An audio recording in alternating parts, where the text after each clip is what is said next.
Assalamualaikum dan salam Sarawakku sayang, bersama saya Lia Amira Anarikos. Berita malam dimulakan mengenai kunjungan hormat Pengurusan Kanan Universiti Malaysia Sarawak UNIMAS ke atas Tuan Yang Terutama TYT Yang di-Pertuan Negeri Sarawak, Tun Pehin Sri Abdul Taib Mahmud. Kunjungan diketuai oleh Naib Chancellor UNIMAS Profesor Datuk Dr. Muhammad Kadim Suwaidi itu di Demak Jaya pada Selasa bertujuan untuk memaklumkan mengenai istiadat Convocation UNIMAS ke-26 yang bakal diadakan pada 31 Oktober hingga 3 November 2022. Ketika ditemui media, Profesor Datuk Dr. Muhammad Kadim berkata, Convocation pada kali ini melibatkan seramai 3,972 graduan dari pelbagai bidang dan peringkat pengajian. Kami akan mengadakan majlis convocation ini bagi meraihkan 3,972 graduan pelbagai bidang dan pelbagai level of qualification. Secara terperincinya, kita ada 3,404 orang yang akan bergraduat dengan sarjana muda, 526 orang yang akan bergraduat dengan Doktor Falsafah dan juga Masters. Secara terperincinya ada 57 orang yang akan bergraduat dengan Doktor Falsafah PhD. Dan daripada itu, kita juga akan meraihkan 85 pelajar antarabangsa ataupun graduan antarabangsa dan 42 orang bagi postgraduate diploma in higher education. Ini satu program baru yang kita akan adakan juga. Tambah Profesor Datuk Dr. Muhammad Kadim, seramai 38 orang graduan untuk program perubatan bagi pemegang biasiswa tajaan Yayasan Sarawak turut diraikan dalam istiadat Convocation UNIMAS ke-26 tersebut.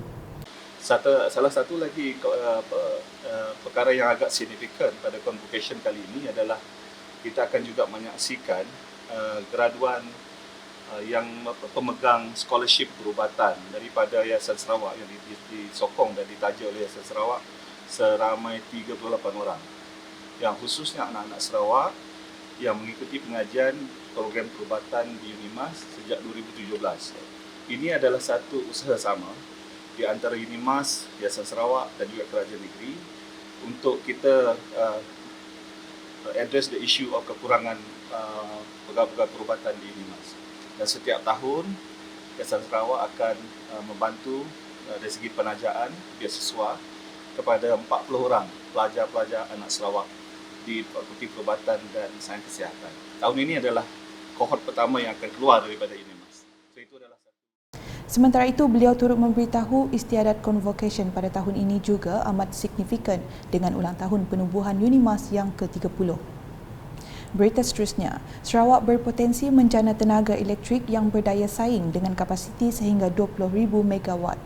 Premier Sarawak Datuk Patinggi Tan Sri Dr. Abang Abdul Rahman Zohari Tun Datuk Abang Openg berkata, pembangunan kuasa hidro ASEAN merupakan penggerak utama bagi tenaga hidro yang strategik. Katanya, loji hidroelektrik batang air pada tahun 1985 merupakan peristiwa penting dalam perjalanan Sarawak ke arah tenaga boleh diperbaharui dan penyah karbonan. Beliau menambah kuasa hidroelektrik boleh diperbaharui akan menjadi antara enjin utama untuk mencapai matlamat iklim peralihan daripada penjanaan elektrik yang menghasilkan karbon dioksida kepada penjanaan bebas karbon. Tambahnya, kos tenaga bertingkat yang lebih rendah daripada tenaga hidro boleh diperbaharui juga memberi manfaat kepada pelanggan domestik, perindustrian dan ekspor Sarawak dengan membekalkan mereka dengan elektrik yang mampu milik dan boleh dipercayai. Premier Sarawak berkata demikian semasa menyampaikan ucap tama beliau pada sidang Kemuncak Tenaga Singapura sempena Minggu Tenaga Antarabangsa Singapura SIEW di Singapura pada Selasa. Mengulas lanjut, beliau berkata sebagai penyedia tenaga boleh diperbaharui terbesar di Malaysia, Sarawak boleh memainkan peranan penting dalam mempercepatkan peralihan tenaga rantau ini melalui kerjasama dan berkongsi sumber dengan negara jiran. Jelasnya, antara inisiatif yang telah dan sedang dilaksanakan di bawah Pelan Strategi Pembangunan Pasca COVID-19 PCDS 2030 ialah pembangunan ekonomi mampan, tenaga boleh diperbaharui dan keterangkuman sosial alam sekitar. Mengenai sidang kemuncak itu, beliau berkata ia adalah platform penting untuk memacu kehadapan dan mengenal pasti peluang untuk manfaat bersama. Selanjutnya, seramai 9 setiausaha politik kepada Premier Sarawak mengangkat sumpah di hadapan Timbalan Premier Sarawak Dato' Amar Douglas Uga Embas pada Selasa. Mendahului upacara berlangsung di Wisma Bapa Malaysia ialah Petrus Igat Matias, Michael Mujahlihan dan Charles Balanseling. Turut mengangkat sumpah ialah Fung Kok Siun Elias Brian Fung, Tapah Atta, Buang Bol Hassan, John Nigor termasuk 2 lantikan baru sebagai setiausaha politik iaitu Sam Laya dan Abang Abdul Aziz Abang Drau.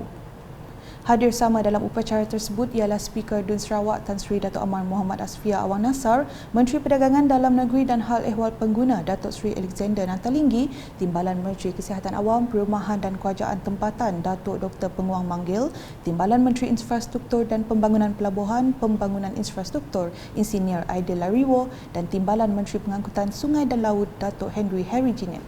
Turut hadir Timbalan-Timbalan Menteri di Jabatan Premier Sarawak Datuk Gerawat Gala dan Jefferson Jamit Unyat, Timbalan Setiausaha Kerajaan Sarawak Operasi Datu Dr. Sabariah Putit serta Ketua Setiausaha Politik kepada Premier Sarawak Fazruddin Abdul Rahman. Ke perkembangan di Semarahan. Penganjuran edisi ke-6 Sarawak Adventure Challenge SAC bertemakan The Dragons Challenge pada tahun ini menyerlahkan kepelbagaian masyarakat kepada orang luar. Menteri Pelancongan, Industri Kreatif dan Seni Persembahan Sarawak Datuk Seri Abdul Karim Rahman Hamzah berkata, SAC 2022 juga akan membantu menjana ekonomi penduduk tempatan dan memacu sektor pelancongan di Sarawak. Ujarnya matlamat SAC adalah untuk mempromosikan pelbagai tarikan dengan menampilkannya dalam perlumbaan pengembaraan di beberapa tempat yang kurang dikenali di negeri ini. Secara kebetulan Kampung Beliung ini adalah dalam kawasan Dewan Undangan Negeri saya yang mempunyai tempat-tempat yang menarik. Satu perkara yang amat menarik di tempat ini adalah keharmonian penduduk. Kita ada masyarakat Cina dengan topekong yang agak besar belakang saya. Ada kampung-kampung Melayu, Kampung Beliung, Beradik dan sebagainya. Dan masyarakat Iban, Kampung Sungai Tanjung. Dan tempat ini telah dipilih oleh penganjur untuk mengadakan acara ini dan saya ingin mengucapkan terima kasihlah kepada penganjur. Ini adalah tahun ke-6 acara Dragon Challenge ataupun di tempat-tempat lain yang dipanggil dengan nama lain Sarawak Adventure Race. Jadi hari ini pun cuacanya amat menarik sekali, bagus sekali dan nampaknya kita akan mempunyai event ataupun tamasya perlombaan yang cukup menarik pada hari ini. Saya dapat melihat peserta-peserta yang datangnya bukan saja daripada Sarawak, daripada negara-negara lain, daripada Brunei, daripada Semenanjung Malaysia. Tadi saya melihat ada yang datang daripada Kedah. Beliau berkata demikian semasa ditemui media pada program SSC di Kampung Beliung Asajaya pada Ahad. Perlumbaan mencabar itu menampilkan pelbagai laluan denai, dusun dan ladang dengan pemandangan persekitaran kampung serta kuil ikoniknya sebagai permulaan dan penamat. Pelumba bersaing untuk mendapatkan tawaran hadiah wang tunai yang menarik dengan mengambil bahagian dalam beberapa format dan kategori permulaan berbasikal gunung dan larian denai meliputi jarak sejauh 40 km ke atas untuk berbasikal dan 12 km untuk larian. Manakala di Serian, sebanyak 7 gereja di kawasan itu menerima cek dana rumah ibadat agama-agama lain bagi tahun 2022 berjumlah keseluruhan RM585,000. Cek berkenaan telah disampaikan oleh Menteri Pendidikan, Inovasi dan Pembangunan Bakat merangkap Ahli Dewan Undangan Negeri Adun Tarat, Datuk Roland Sagahwiin di Dewan Kampung Tarat Melawi pada Sabtu.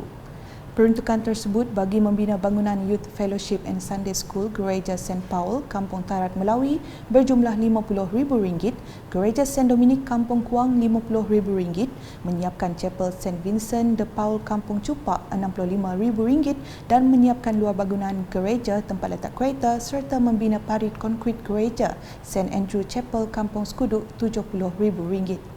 Selain itu, turut disalur bagi menyiapkan gereja St. Sharbal Kampung Begu, Padawan berjumlah RM100,000, menyiapkan gereja St. Dunstan Kampung Maang, Serian berjumlah RM100,000 dan membina baharu gereja St. Thaddeus Kampung Tarat Melawi RM150,000.